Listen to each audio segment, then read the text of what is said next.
Hey guys, welcome to my channel. So it is January, which means the holidays are over, the crazy parties and presents and all of that, it's all over. And every single year around this time, I get this huge feeling that I need to get my life organized, I need to declutter, I need to purge and get rid of stuff and get my house in order and prepared for the new year. You know, it's a new year, we're thinking about things that we want to do, changes that we want to make, and with me, it always comes back to keeping my head on straight and being organized. We're all busy. We all have a lot going on, and if you don't stay organized, then things are going to be a lot harder, and that's what I have found. I think part of this time, I always think about it because it is in the new year, but this also tends to be more of a downtime for us.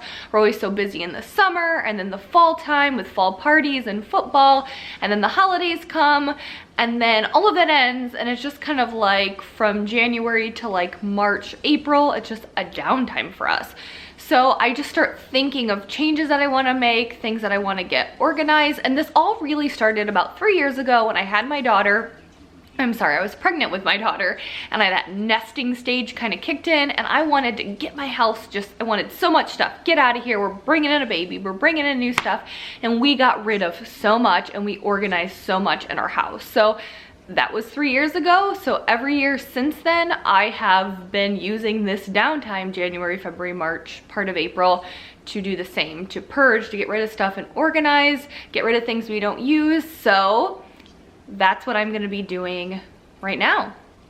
Becoming organized is not something you just do once. You have to continually do it. And I will do it all year, but it's in January that I really start focusing on taking some major time to organize. And I like doing this so I can implement systems in place so we can maintain our organized home and ultimately our organized life.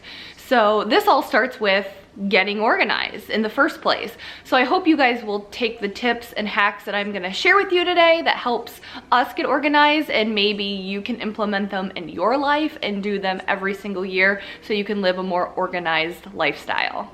Also, don't forget to subscribe if you already aren't, to see more videos of how I actually declutter and purge my house. Here in January, February, March, I plan to go through some areas of my house that need some taking care of, and I'm gonna declutter and get organized, so don't forget to subscribe. So before we get started, I want to define what organized or being organized is for me. With almost having a 3-year-old working full-time, I'm gone for about 10, 11 hours Monday through Friday, and trying to be a wife and a daughter and a friend, I try to be as organized as possible. And to me, being organized means knowing where everything is the moment you need it.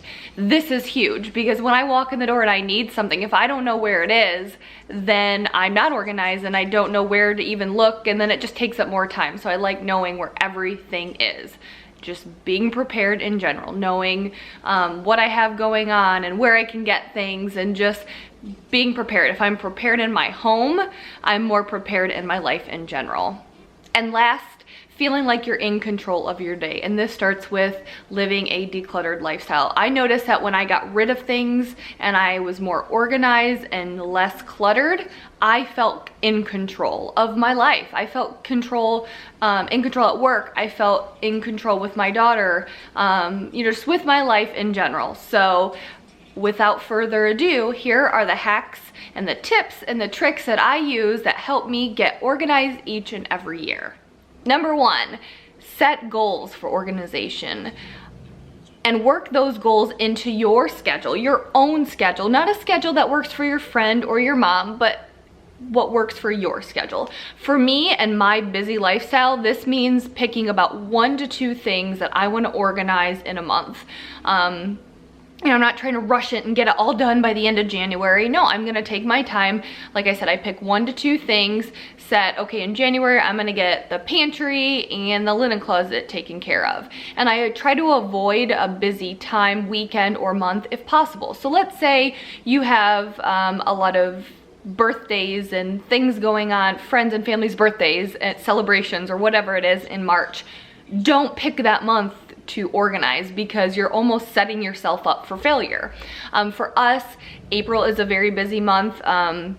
We just have a lot of stuff going on, one of those being Avery's birthday, and that kind of consumes me and all of that. So because of that, I really try not to plan anything for that month because it overwhelms me. So I pick the weekends even, you know, if we have something going on, like for example, there's one weekend in January that I have to work on a Saturday, and I typically do not work on the weekends. We just have this big event going on at work, so I'm going to avoid doing anything that weekend because, you know, you already have everything else that you need to do in your life, like grocery shop and clean and all that. So I'm going to avoid that weekend, because if I say that I'm going to go through the pantry in that weekend, well then my weekend's gonna be jam-packed and it's probably not gonna get done. So I'd be setting myself up for failure. So set goals, and what I do is I'll sit down here in January and I look at my calendar, what's coming up in January, February, March, and May maybe, if I still need the time, and I look at, okay, this is what we have plans. Okay, this weekend we don't really have anything going on, so I'm going to go through the linen closet, or we're gonna go through the storage area in the basement,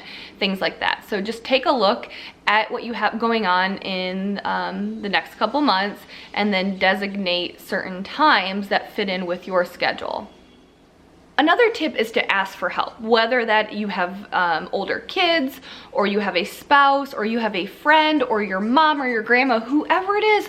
Don't be afraid to ask for help. Things are more fun when we have a friend with us, you're chatting, you're working. So don't be afraid to ask for help, especially if you have, like I said, older kids or a spouse. Like for example, we have a storage area in our basement that we go through once a year.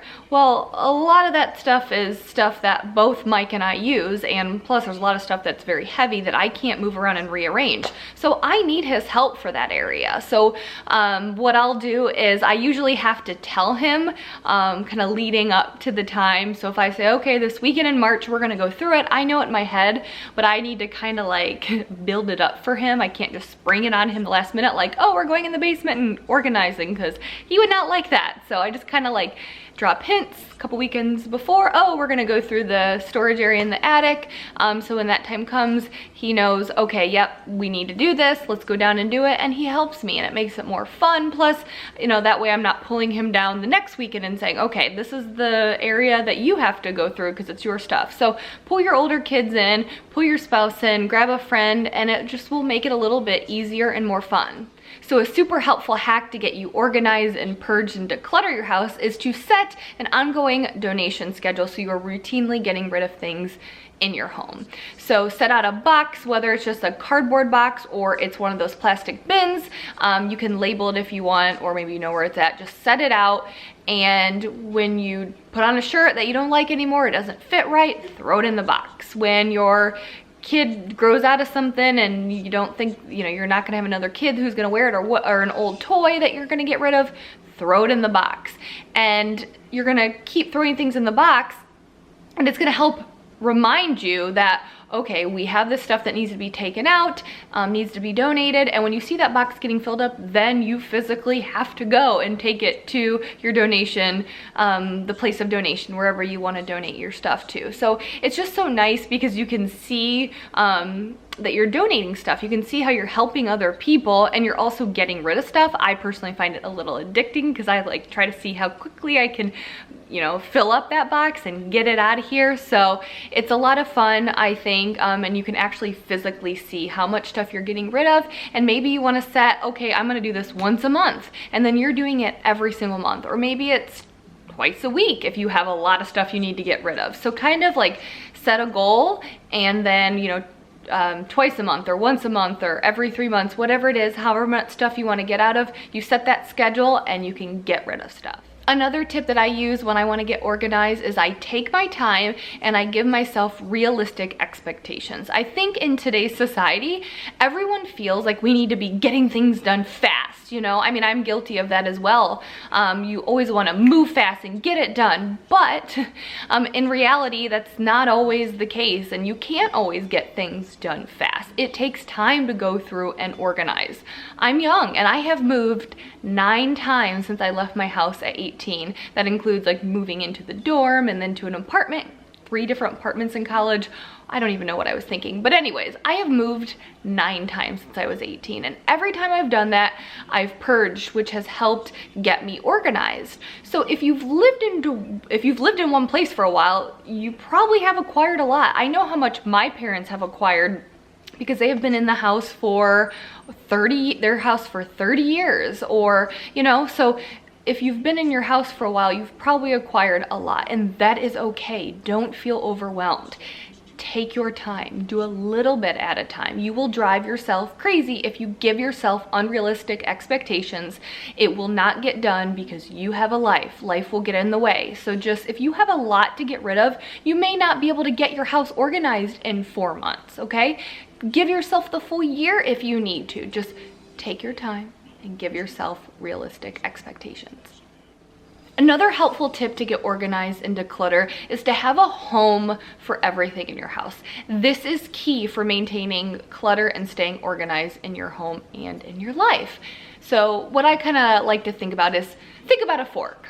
If you were cleaning your bedroom and you found a fork in there, you would know exactly where to take it and where to put it away. So think about everything in your house. It should have a home. So when you find it, you know exactly where to take it. You can't just throw it in a drawer, because then that drawer is going to be filled with things that really don't have a home, and then it's just cluttered. So an example of this is kind of random, but the college that I went to, my mom, I think, was going through some things and found this big like sticker of my college logo on it. And she had given me some things and had thrown that in the bag. And it was like kind of like 8 p.m. Things were just kind of crazy. It was like on a, you know, weeknight. I was just so busy, and I grabbed the sticker, and like my immediate response was just to throw it in a drawer, like a random drawer in our kitchen, and we have like a mail filer. I just wanted to throw it in there.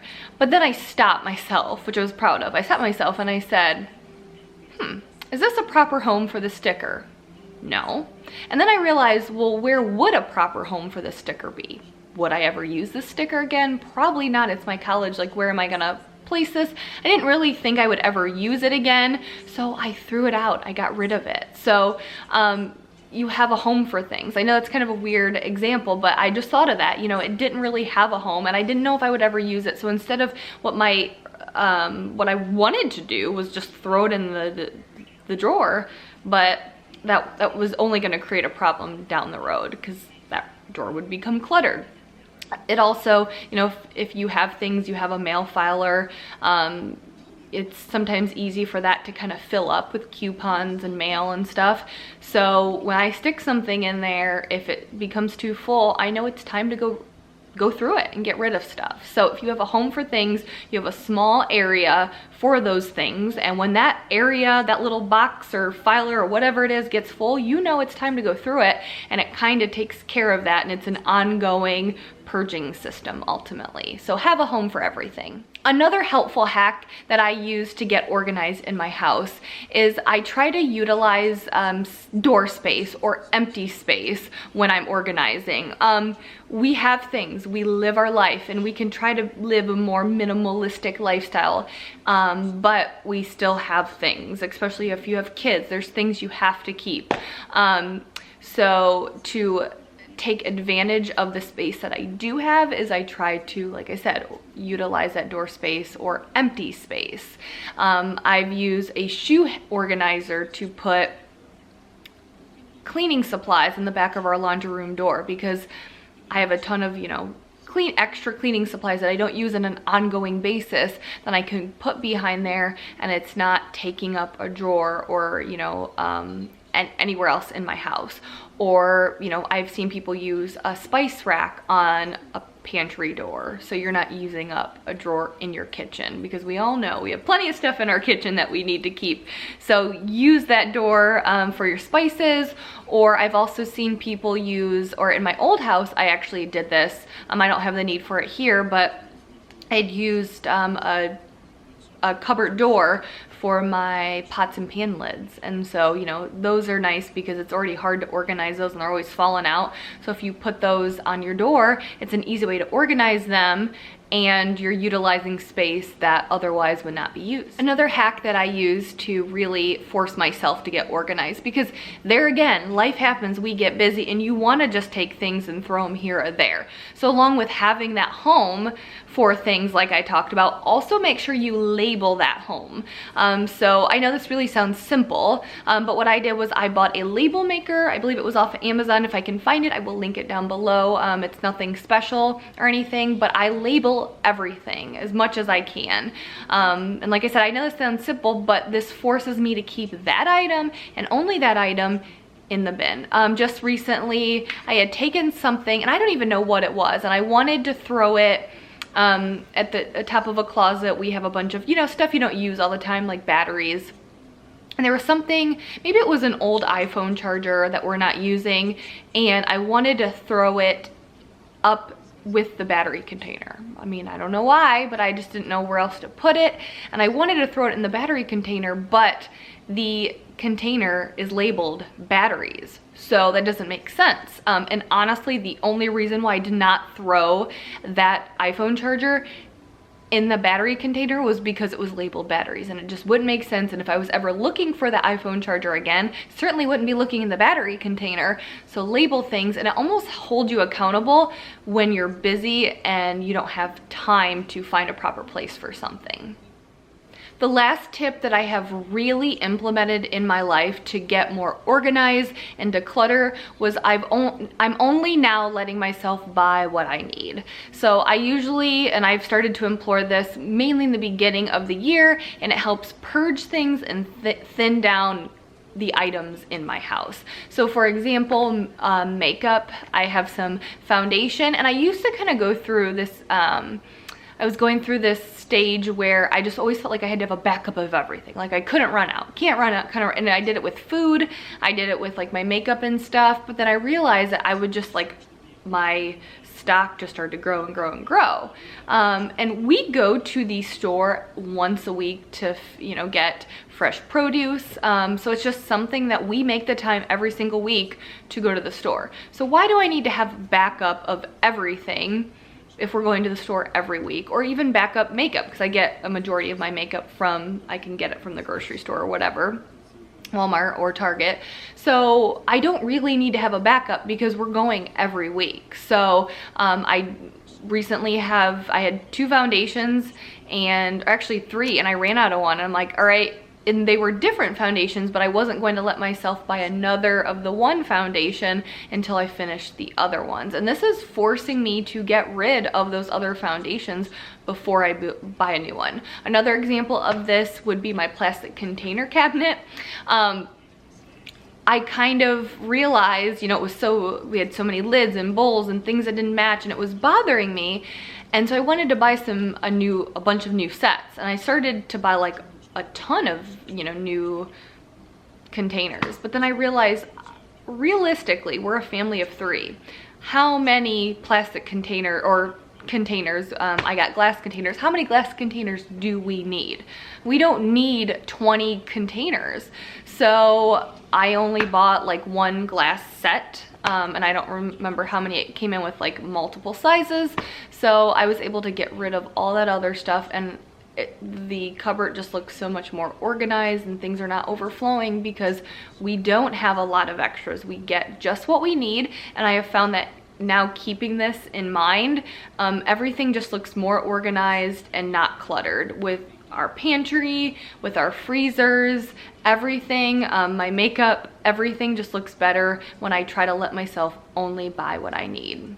That's it, guys. I hope if you are on a organizational journey like I am right now, I hope these hacks and tips and tricks will help you as you enter this new year. Seriously, you guys, you can do this. I know you can. Just take your time. It's a new year, and it's a new you, ultimately.